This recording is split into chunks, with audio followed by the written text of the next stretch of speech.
لهم إن الله خبير بما يصنعون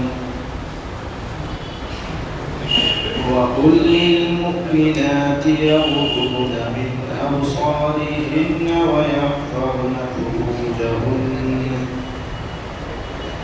ويحفظن فروجهن ولا يبدين زينتهن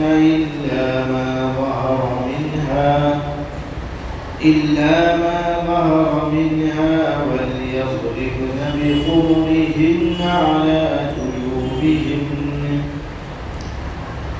ولا يبدين زينتهن إلا لبعولتهن أو آبائهن أو آباء بعولتهن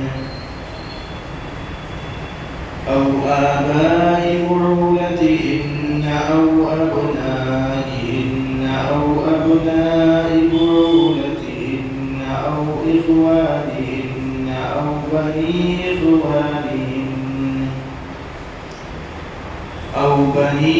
إخوانهن أو بني أخواتهن أو نسائهن أو ما ملكت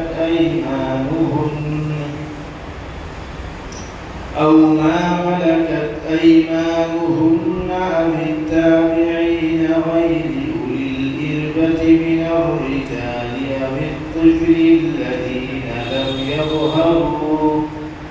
لم يظهروا على عورات النساء ولا يضربن بأرجلهن ليعلم ما يخفين من زينتهن وتوبوا إلى الله جميعا أيها المؤمنون لعلكم تفلحون صدق الله العظيم. معذر عزیز بزرگوں دینی بھائیوں، سورہ نور کے اندر یہ مضمون ہمارے سامنے ہے کہ اللہ نے اس سورت کے ذریعے سے مسلم معاشرے کو بے حیائی سے عریانیت سے پاک اور صاف رکھنے کی صورت میں تعلیم دی کہ کس طرح سے ایک سماج اور ایک معاشرے کے اندر سے بے حیائیاں ختم ہوں، زنا اور اس کے تصورات ختم ہوں، عفتیں، عزتیں، عصمتیں کیسے باقی رکھی جائیں، حیا اور غیرت ایک سماج اور معاشرے کے اندر کیسے زندہ رکھی جا سکے، اس صورت کے اندر یہ تمام تر پیغامات ایمان والوں کو دیے گئے۔ اور جیسا کہ ابتدا میں ایک قانونی شکل میں یہ بات بھی جاری کی گئی کہ جو بندہ زنا کا مرتکب ہوگا اس کے لیے کیا خطرناک سزا وہ اسلام نے تجویز کی، اور یہ بات اس موقع پر بھی عرض کی تھی کہ اسلام صرف قانون نہیں بنایا کرتا، دیگر مذاہب کی طرح یا دیگر قانون ساز اسمبلیز کی طرح اسلام صرف اس پر اکتفا نہیں کرتا کہ وہ ایک جرم کی، ایک گناہ کی سزا تجویز کر دے اور بس۔ جیسے ہمارے اور آپ کے یہاں اور عام طور سے دنیا کے اندر ایک رواج یہ ہے کہ کسی بندے نے کوئی جرم کیا تو اس جرم کی سزا طے کر دی جاتی۔ اسلام صرف اس پر اکتفا نہیں کرتا بلکہ اسلام پورے کے پورے سماج اور معاشرے کو اس طرح تیار کرنے کی کوشش کرتا ہے کہ اس سماج کے اندر کوئی بندہ اس گناہ تک نہ پہنچے، اس کی تربیت، اس کی دیکھ بھال، اس کو اس گناہ تک پہنچنے سے پہلے جتنے دروازے پڑھیں سارے دروازوں کی نشاندہی اور ان دروازوں کو بند کرتے چلنا، اس کے بعد بھی اگر کوئی بندہ اس گناہ کا ارتکاب کر لے تو پھر اسلام اس پر سخت ترین سزا نافذ کرتا ہے۔ ابتداءً زنا کے سلسلے میں بات تھی کہ اسلام نے زنا پر کیا خطرناک سزا تجویز کی،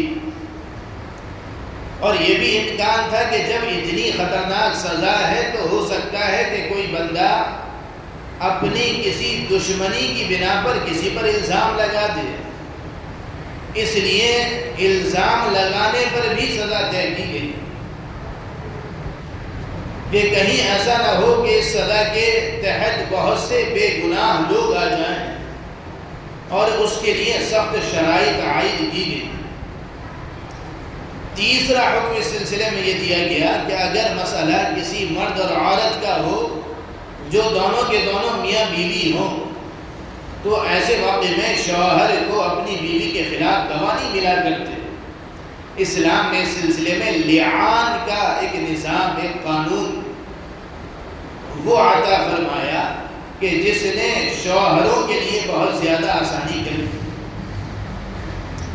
اور اسی ضمن میں حضرت عائشہ صدیقہ رضی اللہ عنہا کا واقعہ مع اس کی تفصیل کے اور اس سے عطا ہونے والے اسباب اور دروس کے بیان کیا کہ سماج کے اندر بے حیائیوں کا ذکر نہ ہو، سماج پاک اور صاف رہے، زبان سے بے حیائی کی باتیں نہ بولی جائیں اور کانوں سے بے حیائی کی باتیں نہ سنی جائیں۔ کسی بندے نے اگر اس سماج کے اندر کوئی فحاشی اور ننگے پن کا کام کیا تو جب تک اس بات کا ذکر نہ ہو، جب تک 4 گواہ موجود نہ ہو، اگر 4 گواہ ہیں تو پھر آپ ایسے مرد اور عورت کو سزا دلوائیے، اور اگر نہیں ہے تو اپنی زبانیں خاموش رکھیے، اس لیے کہ برائی کا تذکرہ سماج کے اندر جتنا ہوتا ہے برائی کی نفرت اتنی ہی کم ہوتی چلی جاتی۔ اور اسی سلسلے میں یہ بات بھی رب العالمین نے بیان فرما دی، ان الذین یحبون ان تشیع الفاحشہ فی الذین آمنوا لهم عذاب علیم فی الدنیا والآخرہ، کہ جو لوگ چاہتے یہ ہیں کہ اہل ایمان کے درمیان بے حیائی پھیلے، وہ ہر وہ طریقہ اختیار کرتے ہیں کہ جس کے ذریعے سے ایمان والوں کے درمیان بے حیائی عام ہو۔ اس کی تفصیل بہت ہی ڈیٹیل کے ساتھ میں نے آپ کے سامنے عرض کی تھی۔ قرآن کریم نے اس سلسلے میں سخت ترین دردناک عذاب کا دنیا کے اندر بھی اور آخرت کے اندر بھی اس کی سزا سے لوگوں کو ڈرایا۔ اور اس کے بعد گزشتہ ہفتے جو بات جو تفصیل ہمارے سامنے آئی وہ یہ کہ دیکھو یہ گناہ یہ پیدا کہاں سے ہوتے ہیں۔ قرآن نے اس سلسلے میں گھروں کی حفاظت کا ایک نظام انسانوں کے سامنے رکھا ہے کہ اگر کوئی بندہ کسی کے گھر کے اندر داخل ہو تو اجازت لے۔ اس کی پوری تفصیل گزشتہ ہفتے ہمارے سامنے آئی کہ یہ اجازت لینا یہ خود گھر والوں کی حفاظت کا ذریعہ ہے، خود اس انسان کے تہذیب یافتہ ہونے کی دلیل ہے، اور سماج کے اندر بے حیائی کا ایک بڑا دروازہ وہ بند ہو جاتا ہے۔ ورنہ بہت سی بے حیائیاں وہ یہیں سے جنم لیتی ہیں کہ ایک انسان کسی کے گھر کے اندر یوں ہی سر اٹھاتا ہوا اندھا دھند چلا جا رہا ہے اور پھر اس گھر کی عزتیں اور عصمتیں لٹنی شروع ہو جاتی۔ 3 آیات کے سلسلے میں بہت تفصیل کے ساتھ اس کا قرآن کریم نے ذکر کیا کہ گھروں کے اندر داخلے کے آداب کیا ہیں، اور احادیث کے ذریعے سے اس کی ساری تفصیل میں نے آپ کے سامنے عرض کی کہ کن گھروں کے اندر کن شرائط سے داخلہ شریعت نے طے کیا ہے۔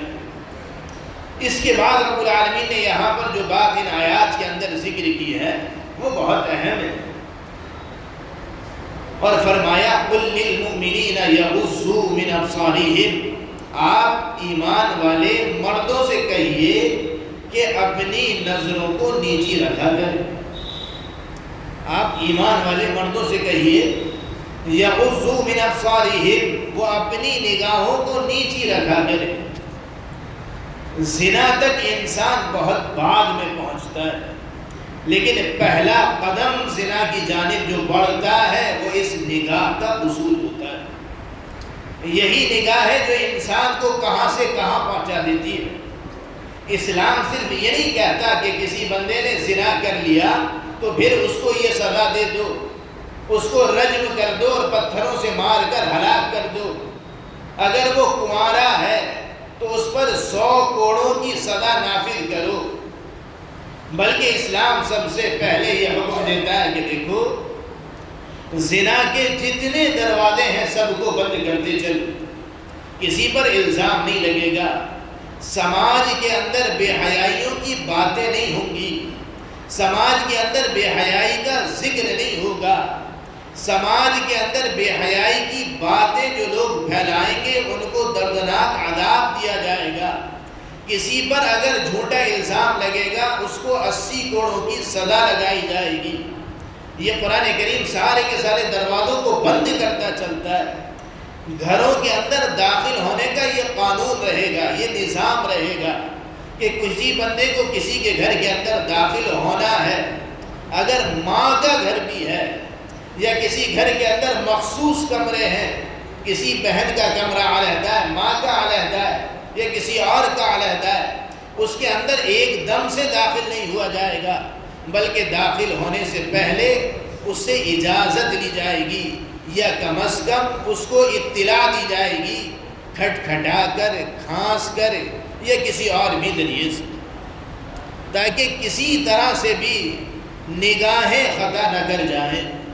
اور اس آیت کے اندر اگلا حکم وہ صراحتاً یہ دیا، آپ صلی اللہ علیہ وسلم سے فرمایا کہ آپ کہیے، ایمان والوں سے کہیے، ایمان والے مردوں سے کہیے، یغضوا من ابصارہم، وہ اپنی نظروں کو پست رکھا کریں۔ وجہ میں نے عرض کی، وجہ یہی کہ یہی نگاہ ہے جو انسان کو آہستہ آہستہ وہ زنا کی جانب دھکیل دیتی ہے، انسان کو یہی نگاہ ہے جو بے حیائی کی جانب لے کر جاتی ہے۔ یہ نگاہ یہ بڑے فساد پیدا کرتی ہے۔ زنا کا خیال، زنا کے تصورات، بے حیائیاں یہ بہت بعد میں آ کر انسان کے دل و دماغ پر قبضہ جماتی ہیں، ابتدا تو وہ اسی نگاہ کے ذریعے سے ہوتی ہے۔ قرآن کریم اس موقع پر یہی کہہ رہا ہے، یغضوا من ابصارہم، ان سے کہیے یہ اپنی نگاہوں کو پست رکھیں۔ آپ دیکھیے تاریخ کے اندر کہ بد نظری کی بنا پر، نگاہ کے غلط استعمال کی بنا پر زمانے کے اندر کتنے بگاڑ پیدا ہوئے۔ تاریخی روایات کے اندر یہ بات ملتی ہے۔ حضرت آدم علیہ السلام کے 2 بیٹے تھے،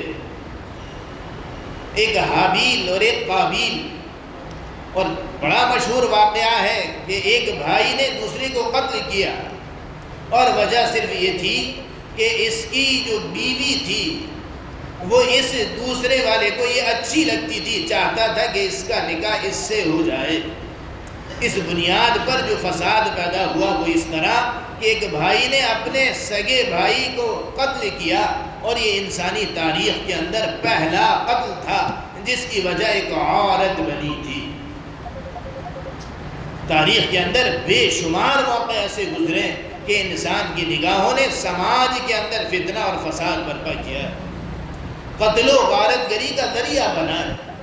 تو بد نگاہی کا ایک نقصان وہ سماج کے اعتبار سے وہ یہ بھی ہوتا ہے کہ انسان اور پورا کا پورا انسانی سماج وہ فساد کی زد کے اندر آ جاتا ہے۔ آپ صلی اللہ علیہ وسلم نے فرمایا یہ انسانیت کا پہلا قتل تھا، اور اس کے بعد جتنے بھی قتل دنیا کے اندر ہوئے ہیں، ہو رہے ہیں اور ہوتے آئیں گے، سب کا گناہ اس بندے کے سر پر پڑے گا کہ اس نے ایک کہنا چاہیے طریقہ انسانوں کے قتل کرنے کا شروع کر دیا۔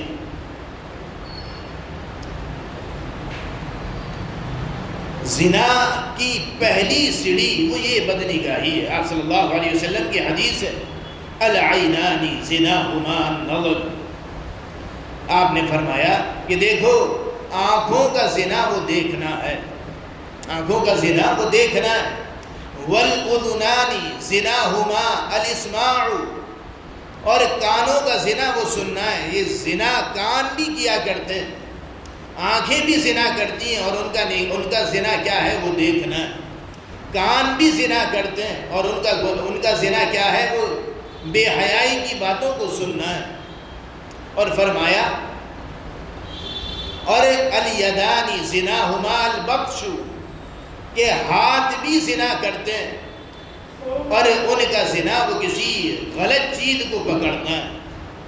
اور فرمایا الرجلانی زناہما الخطا, کہ پیر بھی قدم بھی زنا کرتے ہیں اور ان کا زنا وہ کیا ہے وہ چلنا ہے, بے حیائی کی جانب, بری باتوں کی جانب, زنا کے کاموں کی جانب, گندی مجلسوں کی جانب ان کا چل کر جانا وہ قدموں کا زنا ہے. اور فرمایا والقلب یہوی ویتمنا, اور پھر جب یہ ساری کی ساری چیزیں گناہ کی جانب بڑھتی ہیں, زنا کی جانب بڑھتی ہیں, تو پھر انسان کا دل بھی تمنا کرتا ہے, شوق اس کے اندر پیدا ہو جاتا ہے. اور آگے فرمایا وَيُصَدِّقُ ذَلِكَ الْفَرَجُ أَوْ يُكَذِّبُهُ, اور آخر میں آ کر شرمگاہ تو ان تمام چیزوں کی یا تو تصدیق کرتی ہے یا جھٹلا دیتی ہے. یہ آخر میں ہوتا ہے کہ جب انسان باقاعدہ زنا کا ارتکاب کر لے, لیکن پہلی سیڑھی وہ نگاہیں ہیں, زبان ہے, کان ہے, ہاتھ ہے, قدم ہے, جو انسان کو آہستہ آہستہ بے حیائی کی جانب دھکیلتی.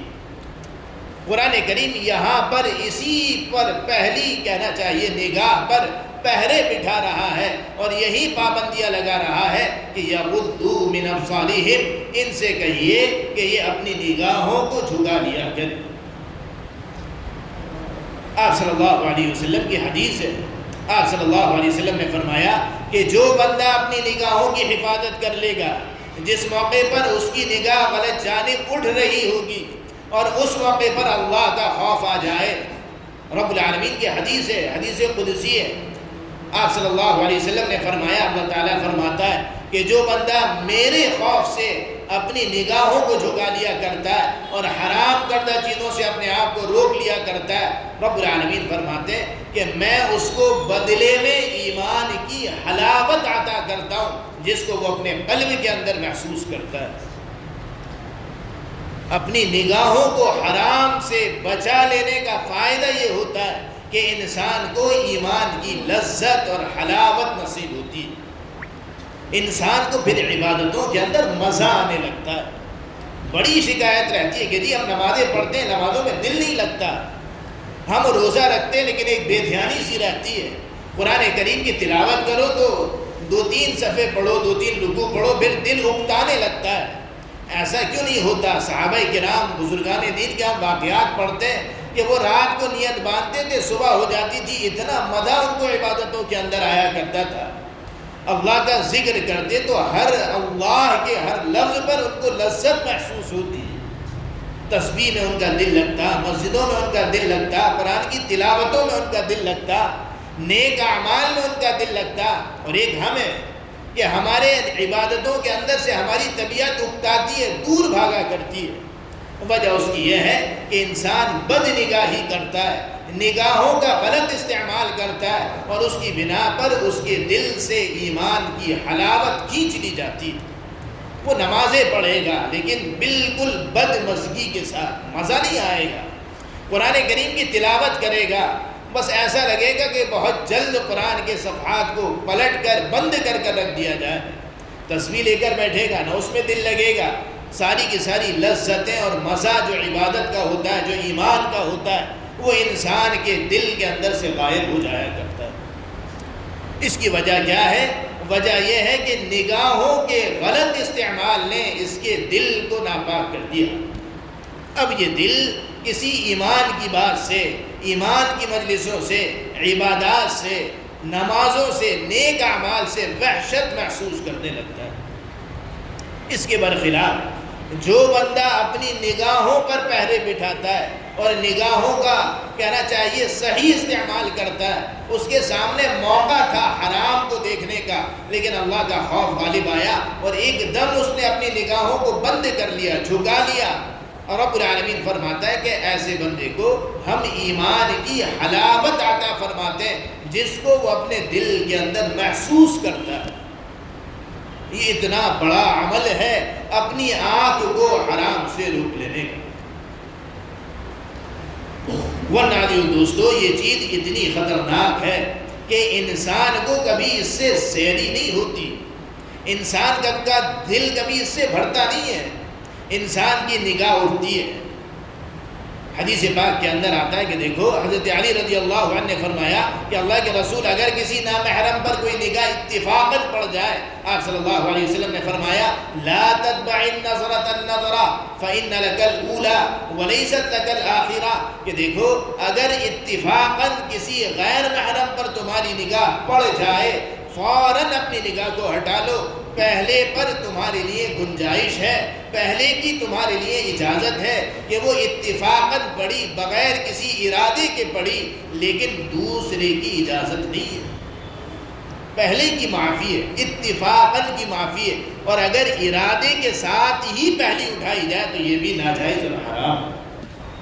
پہلی اگر ارادے کے ساتھ اٹھائی جائے کہ جی ایک کی تو گنجائش ہے، نہیں، ایک کی گنجائش اتفاقاً ہے کہ اگر کسی کی نگاہ اتفاقاً غیر محرم کی جانب اٹھی ہے تو اس کو فوراً ہٹا لینا ہے، یہ نظر معاف ہے۔ اب اگر دوبارہ اٹھاتا ہے تو گناہگار ہوگا، اور اگر پہلی ہی نگاہ قصداً اٹھائی گئی، ارادہ کر کر اٹھائی گئی تو یہ بالکل ناجائز اور حرام۔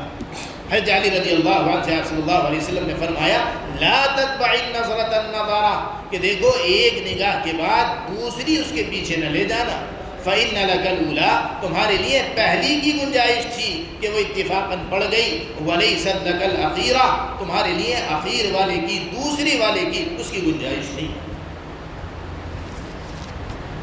تو میں نے یہ بات عرض کی کہ انسان پہلے موقع پر ہی اپنے آپ کو روک لے، یہ انسانی فطرت ہے، وہ یہ چاہتا ہے کہ جی ایک مرتبہ اور، ایک مرتبہ اور، پھر میری آنکھیں بھر جائیں گی، حالانکہ یہ وہ زخم ہے جو اور مزید گہرا ہوتا رہتا ہے۔ انسان یہ سوچتا ہے کہ ایک مرتبہ ذرا دیکھ لوں، پھر مجھے سیر ہو جائے گی، پھر نہیں دیکھوں گا، لیکن یہ جو اگلا والا ہوتا ہے یہ زخم کو اور زیادہ کریت دیتا ہے، اور انسان کی یہ بھوک اور بڑھتی چلی جاتی ہے۔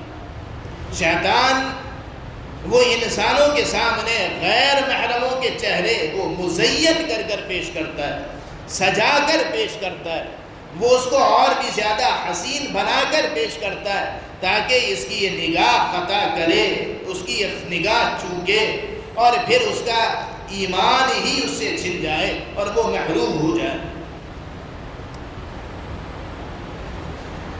بہت جیسے میں نے عرض کیا کہ بہت سے لوگوں کا ایمان بھی بدنگاہی نے چھینا۔ ایک واقعہ کتابوں کے اندر بڑا مشہور ہے کہ ایک بندہ مؤذن تھا، اذان دیا کرتا تھا، اور اس وقت اذانیں وہ اونچی میناروں پر ہوا کرتی تھی، اور میناروں کا بنانے کا مقصد ہی یہی تھا کہ اونچی میناریں ہوں تاکہ اس پر جایا جائے، چڑھا جائے اور وہاں اذان دی جائے تاکہ بستی کے اندر اس کی آواز عام ہو۔ اس اللہ کے بندے نے برسوں اذان دی تھی، برسوں اس نے اذان کا فریضہ انجام دیا تھا۔ ایک موقع پر جب وہ مینار پر چڑھا تو اس کی نگاہ خطا کر گئی، چوک گئی، کسی عورت پر نگاہ پڑی، وہ اذان دینے سے اتر کر نیچے آ گیا، اور پھر اس کے گھر کی جانب بڑھنے لگا۔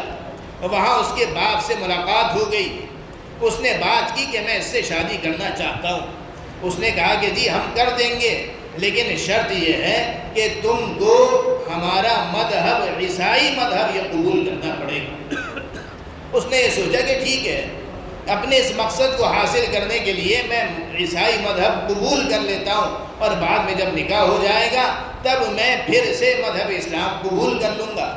اس نے کہنا چاہیے عیسائی مذہب قبول کیا، اور اوپر گھر کی جانب جب 2-4 سیڑھیاں ہی چڑھا تھا کہ جب اس کا قدم پھسلا اور نیچے آ کر گرا، اسی حال میں اس کا انتقال ہو گیا۔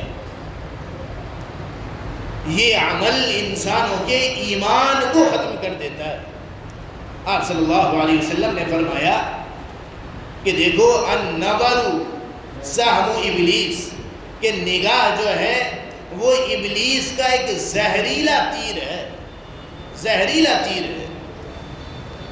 شیطان اس کے ذریعے سے انسان کے دلوں کے اندر وہ زہر پیدا کر دیتا ہے۔ اور بدنگاہی عزیز دوستو اتنا خطرناک مرض ہے، یا کہیے اتنی بری لت ہے کہ انسان جوانی سے آگے بڑھ کر بڑھاپے تک پہنچ جاتا ہے، لیکن انسان کی نگاہ ہے وہ اس کا کہنا چاہیے ابھی بھی وہ غلط جانب اٹھنا نہیں چھوڑا کرتا۔ انسان کی حالت یہ ہوتی ہے کہ جس کو یہ بری لت، گندی لت لگ جائے تو اس کے لیے پھر بڑھاپے تک بھی اس کو چھوڑنا آسان نہیں ہوتا۔ اور دوسرا موقع یہ رہتا ہے کہ جب کوئی بندہ بوڑھا ہوتا ہے تو عورتیں بھی دوسری جانب اس سے پردہ کرنے میں کمی اختیار کرتی ہیں، تو پھر مواقع اور زیادہ ملتے چلے جاتے ہیں۔ اس لیے یہ اس برے عمل سے تو ابتداءً ہی اپنی عادت کو ایسا بنایا جائے کہ بالکل عین جوانی کے عالم میں بھی اس گندے عمل کا ارتکاب نہ ہو سکے۔ بدنگاہی کا ایک کہنا چاہیے نقصان یہ بھی ہوتا ہے کہ نیک اعمال کی توفیق وہ چھین لی جاتی ہے۔ نگاہ کے غلط استعمال کا ایک کہنا چاہیے برا اثر یہ بھی ہوتا ہے کہ انسان کو نیک اعمال سے محرومی کا سامنا کرنا پڑتا ہے۔ چاہتا ہے کہ نیک عمل کروں، چاہتا ہے خیر کی جانب بڑھوں، لیکن آنکھوں کے ذریعے سے جو گناہ دل تک پہنچا اس نے اس انسان کو نیک اعمال سے بالکل محروم رکھ دیا۔ انسان کو نیک اعمال کی توفیق وہ بالکل کہنا چاہیے چھنتی چلی جاتی ہے۔ انسان چاہتا ہے کہ میں اچھا بن جاؤں، نیک بن جاؤں، لیکن یہ گناہ ہیں جو انسان کو محروم کر دیا کرتے ہیں۔ بڑے کہنا چاہیے عبادت گزاروں کی نمازیں چھوٹتی ہیں، اچھے طلباء وہ کہنا چاہیے محروم ہوتے چلے جاتے ہیں، پڑھنے میں بہت اچھے تھے لیکن آنکھوں کے غلط استعمال نے ان کو کہنا چاہیے آگے کے اعمال سے بالکل محروم رکھ دیا۔ اور بری نگاہ کا، بد نظری کا ایک کہنا چاہیے ایک برا اثر یہ بھی پڑتا ہے کہ انسان کا حافظہ کمزور ہو جاتا ہے۔ اور آج کے سماج کے اندر یہ شکایت بہت ہے کہ جی ہم کو یاد نہیں رہتا، بھولنے کی بیماری بہت بڑھ گئی۔ نہیں، آج کے سماج کے اندر بے حیائی اتنی عام ہو گئی کہ انسان نے اپنی نگاہوں کو اتنا سڑا لیا کہ اس کا دل اور دماغ وہ اتنا کمزور ہو گیا کہ اب اس کے اندر کوئی چیز صحیح سے محفوظ نہیں رہتی۔ امام شافعی رحمۃ اللہ علیہ کتنے بڑے امام ہیں، ان کے ایک استاد تھے امام وکیع رحمۃ اللہ علیہ۔ امام شافعی رحمۃ اللہ علیہ وہ شاعر بھی تھے، بہت بڑے امام بھی تھے، اور عربی کے اندر اشعار بھی لکھا کرتے تھے۔ انہوں نے ایک شعر لکھا ہے، فرماتے ہیں شکوت الی وکیع سوء حفظی، کہ میں نے اپنے استاد امام وکیع رحمۃ اللہ علیہ سے اپنے کمزور حافظے کی شکایت کی کہ جی میرا حافظہ ذرا کمزور ہے۔ حالانکہ امام شافعی کا حافظہ اپنے زمانے کے اعتبار سے بڑا زبردست حافظہ تھا، لیکن اپنے استاد کے پاس گئے، کہنے لگے کہ مجھے کمزور حافظے کی شکایت ہے، مجھے حفظ نہیں رہتا، میں بھول جاتا ہوں۔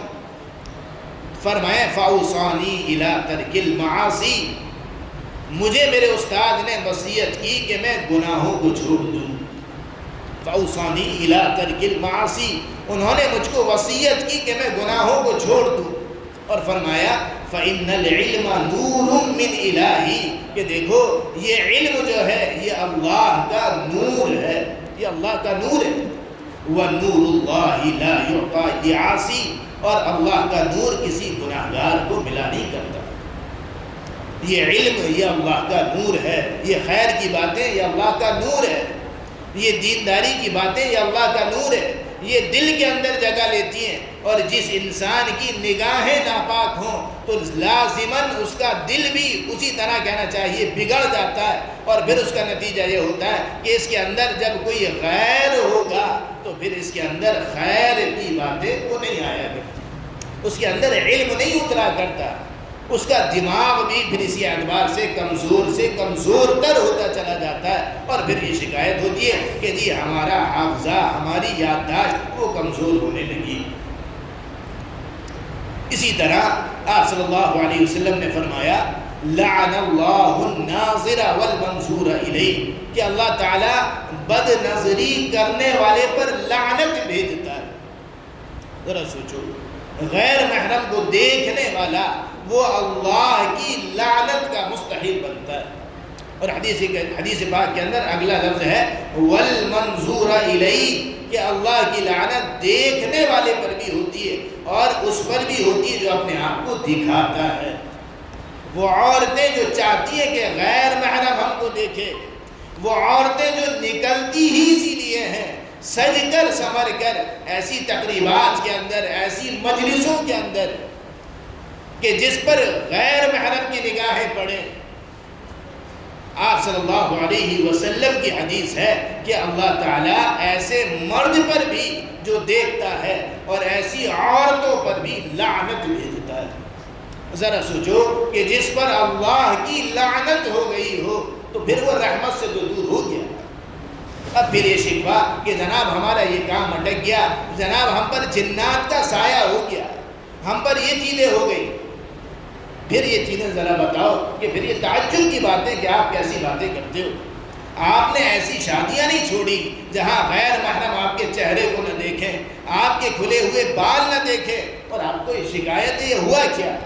یہ اللہ کی لعنت تھی جس کو آپ صلی اللہ علیہ وسلم بیان کر گئے تھے، آنکھیں کھول کر گئے تھے کہ دیکھو لعن اللہ الناظر والمنظور الیہ، کہ اللہ تعالیٰ کی لعنت ہوتی ہے دیکھنے والے پر بھی اور اس پر بھی جو اپنے آپ کو نمائش کرتی ہے، دکھاتی ہے اور چاہتی ہے کہ غیر محرم اس کو دیکھیں۔ بنیادی طور پر بے حیائی کے بد نظری کے بڑے بڑے نقصانات کو مختصر اگر سمجھا جائے، 3 نقصانات ہیں۔ ایک تو یہ کہ جب انسان بد نگاہی کرتا ہے تو پھر اس کے دل کی حالت وہ عجیب و غریب ہو جاتی ہے۔ آنکھ جس کو دیکھتی ہے پھر اس کا چہرہ اور وہ ساری کی ساری چیزیں اس کے دلوں کے اندر وہ پیوست ہو جاتی ہیں۔ انسان کی نگاہیں پھر رکا نہیں کرتی۔ پھر حدیث پاک کے اندر جو آیا کہ والقلب یہوی ویتمنا، کہ پھر دل کے اندر خواہشات پیدا ہوتی ہیں، پھر دلوں کے اندر تمنائیں پیدا ہوتی ہیں۔ انسان پھر اپنے دل و دماغ کی دنیا کے اندر کھوئے رہتا ہے۔ انسان پھر دل کا ایک مریض بن جاتا ہے کہ اس کو جہاں لیٹا ہے، جہاں بیٹھا ہے، بد نگاہی کی بنیاد پر اس کا دل اسی جانب بھٹکا ہوا ہے۔ اور دوسرا نقصان جو ہے وہ یہ ہوتا ہے کہ انسان کا یہ دل اور دماغ پھر منتشر ہو جاتا ہے۔ اس کو پڑھائی میں دل نہیں لگتا، تجارت میں دل نہیں لگتا، گھر پر دل نہیں لگتا۔ تاجر ہے تو تجارت سے بالکل اپنے آپ کو دور لیے ہوئے۔ ایک نوجوانی کا عالم ہے، پڑھائی کے اندر دل نہیں لگتا۔ دل اور دماغ وہ بالکل ایک ایسے منتشر ہو جاتے ہیں کہ انسان کا دل دماغ بٹا رہتا ہے، کسی کام کا نہیں لگتا۔ یہ ہماری سامنے کی حقیقتیں ہیں۔ ہم اور آپ جانتے ہیں کہ سماج کے اندر کتنے افراد ایسے ہیں کہ جن کو ان کی اس بد نگاہی نے کسی کام کا نہ چھوڑا، کہیں کے نہ ہوئے۔ ان کی صبحیں، ان کی شامیں، ان کی راتیں، ان کی باتیں، ان کے تذکرے وہ صرف ان کی اسی بیماری کا نتیجہ تھی کہ جب بد نگاہی کی، بد نظری کی تو پھر دل کی حالت عجیب و غریب ہو گئی۔ آنکھوں دیکھا نقصان بھی اس کو نقصان نہیں آتا، نقصان نظر نہیں آتا۔ اور تیسرا نقصان جو ہے وہ یہ ہوتا ہے کہ انسان کے دل کی بصیرت ختم ہو جاتی ہے۔ دل کی بصیرت، اس کو بدعات و سنت کا فرق ختم ہو جاتا ہے، حق اور باطل کا فرق ختم ہو جاتا ہے، خیر اور شر کا فرق جو ہے وہ کرنا چھوڑ دیتا ہے۔ دل کے اندر ایک انسان کو وہ نور عطا کرتا ہے رب العالمین، وہ نور اس کو حق اور باطل، صحیح اور غلط کی تمیز دیتا ہے۔ لیکن جس انسان کی نگاہیں ناپاک ہوتی ہیں تو اللہ تعالیٰ اس کے دل کی یہ نورانیت یہ ختم کر دیتا ہے اور اس کو صحیح غلط کی، گناہ نیکی کی، خیر اور شر کی، بدعات و خرافات اور سنتوں کی، اور اسی طرح حق اور باطل کی تمیز کی ساری ختم ہو جایا کرتی ہے۔ تو انسان دل کا ایک بیمار ہو جاتا ہے، روحانی اعتبار سے بھی اور جسمانی اعتبار سے بھی، اور پھر گھر والے بھی پریشان ہیں اور دوست و احباب بھی پریشان ہیں اور تجارت بھی اس کی ٹھپ ہو گئی کہ اس کا دل کہیں اور مائل ہو گیا۔ یہ ایک ایسی برے اعمال ہے، رب العالمین فرماتا ہے کہ دیکھو یہ صرف ایک انسان کو خراب نہیں کرتی، یہ پوری کی پوری سوسائٹی کو بالکل ختم کر دیا کرتی۔ قرآن کریم نے احادیث میں اس بد نگاہی سے بچانے کی ساری تجویزیں پیش کی گئی کہ انسان اپنی نگاہوں کو پست رکھے۔ قل للمؤمنین یغضوا من ابصارہم، آپ کہیے ایمان والوں سے کہ یہ اپنی نگاہوں کو پست رکھیں۔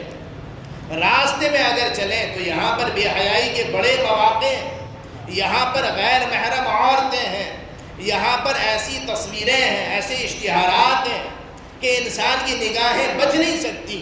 اور آج کے زمانے کے اندر وہ انسان کے سامنے موبائل ہے، اس کے سامنے غیر محرموں کا پورا ایک کہنا چاہیے ریلا ہے۔ لیکن جس انسان کے دل کے اندر تقویٰ ہوگا وہی انسان ہے جو اپنی نگاہوں کو جھکا لے گا۔ پہلا حکم یہ دیا قل للمؤمنین یغضوا من ابصارہم، آپ ایمان والوں سے کہیے کہ وہ اپنی نگاہوں کو پست رکھیں، نیچا رکھیں، جب چلا کریں تو اتنی درمیانی اور اعتدال والی نگاہوں سے کہ نہ بد نگاہی ہو نہ کسی سے ٹکرانا ہو۔ صحابہ کرام کا یہ معمول تھا۔ اسی اسلاف کا یہ واقعہ تاریخ کی کتابوں کے اندر ملتا ہے کہ ترکی کے اس علاقے کے اندر وہاں پر صحابہ کرام اور تابعین اور اس زمانے کے جو اولین لوگ تھے، جو آپ صلی اللہ علیہ وسلم کے صحبت یافتہ لوگ تھے، یہ لوگ وہاں پر ایک فوج کی شکل میں وہاں پر گئے تھے، اور وہاں پر جہاں ان کا قیام تھا اور وہ جگہ جہاں پر ان کو ٹریننگ کے لیے جانا ہوتا تھا ایک دور کا راستہ تھا۔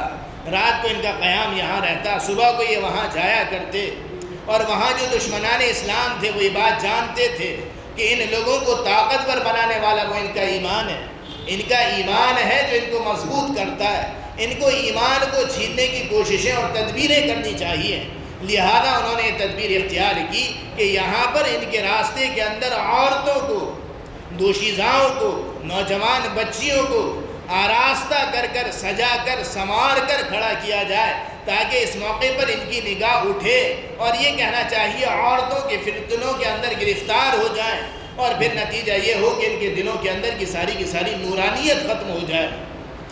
اور جس موقع پر یہ لشکر روانہ ہوا اور انہوں نے یہ دیکھا کہ آج دشمنان اسلام ہمارے سامنے جو ہتھیار لے کر آیا ہے وہ بندوق نہیں ہے، وہ تلوار نہیں ہے، وہ تیر نہیں ہے، وہ ہمارے سامنے جو ہتھیار لے کر آیا ہے وہ ہمارے جسم کو تکلیف دینے والے نہیں ہیں بلکہ وہ ہمارے ایمان کو سلب کرنے والے اور کھینچ لینے والے ہیں۔ وہ آج ایک نیا ہتھ کنڈا لے کر آیا ہے، نئی تجوید لے کر آیا ہے کہ ان نوجوانوں کے ایمان پر حملہ کرنے کے لیے ان کی نگاہوں کو خراب کیا جائے۔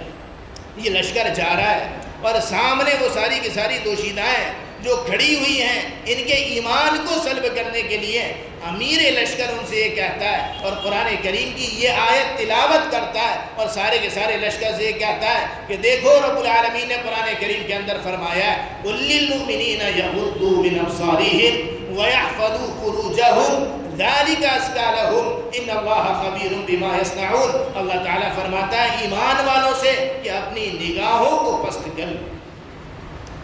اور حیرت کی بات یہ ہے کہ آپ صلی اللہ علیہ وسلم کی تربیت یافتہ یہ جماعت جو بے حیائی کو جانتی نہیں تھی، اس نے اپنی نگاہوں کو ایسا پست کیا کہ پورا کا پورا لشکر صبح کو جا رہا ہے، شام کو آ رہا ہے، اور یہ بچیاں وہاں سجی ہوئی سوری ہوئی کھڑی ہیں، اور ان میں سے کوئی ایک بندہ ایسا نہ ہوا جو وہاں کی رونقوں کو دیکھ لیتا اور اپنی نگاہوں کو اٹھا کر دیکھ لیتا، اور ایک ایک بندے نے اپنے ایمان کی حفاظت کی اور اپنی نظر کی حفاظت کی۔ یہ بچیاں جاتی ہیں اور جا کر کہتی ہیں کہ آپ نے ہم کو کہاں لا کر کھڑا کر دیا، یہ لوگ انسان معلوم نہیں ہوتے، ان کے دل نہیں ہیں، ان کی نگاہوں کے اندر شہوت نہیں ہے، ہم ان کے سامنے ہر طرح سج کر سنور کر آ گئے، صبح میں الگ لباس میں اور شام کو الگ لباس میں، صبح کو الگ اسٹائل میں اور شام کو الگ اسٹائل میں، لیکن اس پورے کی پوری فوج کے اندر ایک بندہ ایسا نہ تھا کہ جو ہماری جانب نگاہ اٹھا کر دیکھ لیتا، ایک نگاہ بھی دیکھ لیتا۔ یہ انسان معلوم نہیں ہوتے، یہ تو کسی اور سیارے کی مخلوق نظر آتے۔ یہ لوگ تھے جن کے دل پاک تھے، جن کی نگاہیں صاف تھیں۔ رب العالمین نے ان کے ذریعے سے ایک ایسا سماج اور ماحول قائم کیا تھا جو اپنے اندر عورتوں کی عزتوں کا محافظ تھا، جنہوں نے دنیا کو حیا سکھائی، جنہوں نے دنیا کو غیرت سکھائی، جنہوں نے دنیا کو باحیا بنایا، جنہوں نے عورت کے سر پر دوپٹوں کی حفاظت کی۔ اور ایک آج کا سماج ہے، آج کے نوجوان ہیں، دشمنان اسلام نے اس کی نگاہ کو بھٹکانے کے لیے اور اس کے دل سے ایمان چھیننے کے لیے قدم پر بدنگاہی پھیلائی ہے، ایک ایک لمحے اس کو گمراہ کرنا چاہا ہے۔ اور ہمارا نوجوان وہ سمجھتا نہیں کہ دشمنان اسلام کی یہ وہ سازش ہے جو ہم کو بد اخلاق بنا کر چھوڑے گی، جو ہم کو بے حیا بنا کر چھوڑے گی، جو ہمارے دل دماغ کو نہ دنیا کا چھوڑے گی نہ دین کا چھوڑے گی، جو اس دل پر قبضہ کرے گی، جو اس دماغ پر قبضہ کرے گی، بے حیائیوں کو دلوں کے اندر پیوست کر دے گی، اور انسان عین جوانی کے عالم میں بوڑھا ہو جائے گا اور اس کی کوئی حسرت، کوئی خواہش سوائے عریانیت اور ننگے پن کے اور اپنی خواہشات کی پیروی کے کچھ نہیں رہے گی۔ اسی لیے آپ دیکھیے کہ آج جو نسل ہمارے سامنے ہے وہ ایک ایسی نسل سامنے ہے جس کا کوئی مقصد نہیں، جس کا دین اسلام سے کوئی واسطہ نہیں، جس کے نہ کوئی شوق ہے نہ جذبہ ہے کہ تمام عالم کے اندر کیا ہو رہا ہے اور تمام کی تمام امت کس پریشانی کے اندر جی رہی ہے۔ اس کو اگر مطلب ہے تو اپنی شرمگاہ سے اور اپنی بدنگاہی سے اور اپنی شہوت پرستی سے، اس کے علاوہ آج کے نوجوان کو وہ کسی اور جانب کوئی توجہ نہیں کہ امت کہاں پہنچ گئی، مدارس کا، مساجد کا، علماء کا، اور کہنا چاہیے امت مسلمہ کی عزت کا معاملہ کہاں تک گزر گیا۔ کل تک جو غیر کے سر پر دوپٹہ رکھنے والا نوجوان تھا، آج اپنی ماں اور بہنوں کی عصمتوں کا لٹیرا بنا ہوا ہے۔ اسلام اس موقع پر یہ سبق سکھاتا ہے، وہ ساری کی ساری بے حیائی کو دور کرنے کے لیے پہلے موقع پر یہ کہتا ہے کہ جناب اپنی اس نگاہ کی حفاظت کر لینا۔ قُلْ لِلْمُؤْمِنِينَ يَغُضُّوا مِنْ أَبْصَارِهِمْ، اور آگے فرمایا وَيَحْفَظُوا فُرُوجَهُمْ، اور اپنی شرمگاہوں کی حفاظت کرنا، کہ یہ نگاہ سے ابتدا ہوتی ہے اور انتہا وہ شرمگاہ پر ہوتی ہے، اور اس کے بیچ کی ساری چیزیں بھی اسی طرح ناجائز و حرام ہیں۔ جیسے کہ میں نے عرض کیا کہ ہاتھ کا زنا، قدم کا زنا، زبان کا زنا، کانوں کا زنا، یہ ساری کی ساری چیزیں بھی زنا کرتی ہیں۔ اسلام نے ان کو بھی حرام قرار دیا ہے، لیکن ابتدا وہ نگاہ کرتی ہے اور انتہا وہ شرمگاہ کرتی ہے۔ قرآن کریم نے یہاں پر دونوں چیزوں کو ذکر کیا کہ ان دونوں چیزوں کو، جو ابتدا بھی ہے انتہا بھی ہے، اس کی حفاظت کر لینا، نگاہ کو جھکا کر اور شرمگاہ کو محفوظ کر کے۔ اور فرمایا ذَلِكَ أَزْكَىٰ لَهُمْ، ایمان والوں کے لیے یہ چیز ان کی پاکی کا ذریعہ ہے۔ اگر وہ اس پر عمل کر لے تو ذَلِكَ أَزْكَىٰ لَهُمْ، یہ بات ان کے لیے پاکی کا ذریعہ ہے۔ یہ اگر اس پر عمل کریں گے تو ان کی نگاہیں پاک ہوں گی، ان کی زبانیں پاک ہوں گی، ان کا دل پاک ہوگا، ان کے خیالات پاک ہوں گے، ان کے تصورات پاک ہوں گے، ان کی سوچیں پاک ہوں گی، ان کا مقصد پاک ہوگا، پاکی ان کے اندر سرایت کر جائے گی۔ اس لیے کہ جب نگاہ کے ذریعے حرام اندر جاتا ہے اور جب یہ کہنا چاہیے نگاہ ناپاک بن جاتی ہے تو یاد رکھیے صرف نگاہ ناپاک نہیں ہوتی، یہ نگاہ دل کو ناپاک کرتی ہے، یہ نگاہ اخلاق کو ناپاک کرتی ہے، یہ نگاہ انسان کے خیالات کو ناپاک کرتی ہے، یہ نگاہ انسان کے جذبات کو ناپاک کرتی ہے، یہ نگاہ انسان کے مقاصد کو، ڈریمز کو اور اس کے خوابوں کو ناپاک کرتی ہے، اور اس پر ناپاکی بالکل غالب آ جاتی ہے۔ اور جو بندہ اپنی نگاہوں کو پاک بنا لے تو اس کے خیالات پاک ہوں گے، آپ اس کے پاس بیٹھیے، اس کے مقصد پاک ہوں گے، اس کی کہنا چاہیے سوچ پاک ہوگی، اس کے افعال، اعمال، اخلاق، کردار، افکار، نظریات، خیالات، یہ سب کے سب پاکی کی ایک مکمل تصویر بن جائے. اور آخر میں رب العالمین نے اس آیت کے آخر میں فرمایا ان اللہ خبیر بما یصنعون. یہ بڑی اہم بات آخر میں فرمائی کہ دیکھو یہ بات بہت اچھے سے سمجھ لینا، ان اللہ خبیر بما یصنعون، کہ یہ لوگ جو بھی کرتے ہیں اللہ ان کو خوب جاننے والا اور ان باتوں سے خوب باخبر. یہ نہ سمجھے کہ ہم اکیلے ہیں، ہماری نگاہیں جو چاہیں دیکھ لے. یہ نہ سمجھے کہ اس جگہ پر کوئی دیکھنے والا نہیں ہے. رب العالمین فرماتا ہے ان کی ایک ایک حرکت ہماری نگاہوں کے اندر ہے. ایک موقع پر فرمایا یعلم خائنۃ الاعین وما تخفی الصدور. وہ اللہ کی ذات وہ ہے جو تمہارے سینوں کے اندر چھپی ہوئی خیانت کو جانتی ہے. تمہارے سینے جس چیز کو چھپاتے ہیں اس کو جانتی ہے، اور تمہاری آنکھوں کی خیانت اور مکاری سے واقف ہے. یعلم خائنۃ الاعین، وہ تمہاری آنکھوں کی خیانت سے واقف ہے. وہ جانتا ہے کہ تمہاری آنکھیں کیا گڑبڑی کر رہی ہیں، کیا خیانت کر رہی ہے. تمہارا ساتھ چلنے والا تمہاری اس آنکھوں کی خیانت سے واقف نہیں، لیکن وہ اللہ ہے جو تمہاری آنکھوں کی اس خیانت سے واقف ہے. وما تخفی الصدور، اور پھر اس نگاہ کے بعد جو تمہارے دل کے اندر کھچڑی پکتی ہے اور تمہارے دل جن باتوں کو چھپا لیا کرتے ہیں، وہ اللہ ہے جو ان خیالات سے بھی واقف ہے جو تم اپنے دلوں کے اندر چھپاتے ہو. رب العالمین اس موقع پر یہ تصور پیدا کر رہا ہے اور انسان کو یہ بتا رہا ہے کہ دیکھو جناب، جس موقع پر آپ اپنے گھر کے اندر تنہا ہوتے ہو اور سارے کے سارے دروازے بند کر لیا کرتے ہو کہ یہاں سے کوئی دیکھ نہ لے، یہاں سے کوئی آ نہ جائے، یہاں سے کوئی ہم کو نظر نہ آ جائے، یہاں سے کوئی ہماری جانب نگاہ نہ کر لے، اس موقع پر ایک دروازہ بند کرنا انسان بھول جاتا ہے. وہ اللہ کی نگاہ کا دروازہ ہوتا ہے. وہ کھڑکی ہوتی ہے جو کوئی انسان کبھی بند نہیں کر سکتا. وہ اللہ ہے جو انسان کو اندھیروں کے اندر بھی دیکھتا ہے. وہ اللہ ہے جو انسان کے خیالات کو بھی پڑھتا ہے. وہ اللہ ہے جو انسان کی آنکھوں کی معمولی سی مکاری کو بھی جانتا ہے. وہ اللہ ہے جو انسان کے اندھیرے کے اندر، اور اس کے کہنا چاہیے آج کے زمانے کے اندر کہا جائے، اس کے موبائل کی ایک ایک ہسٹری سے واقف ہے، ایک ایک چیز سے واقف ہے. وہ ہائیڈ کر دے تمام چیزوں کو.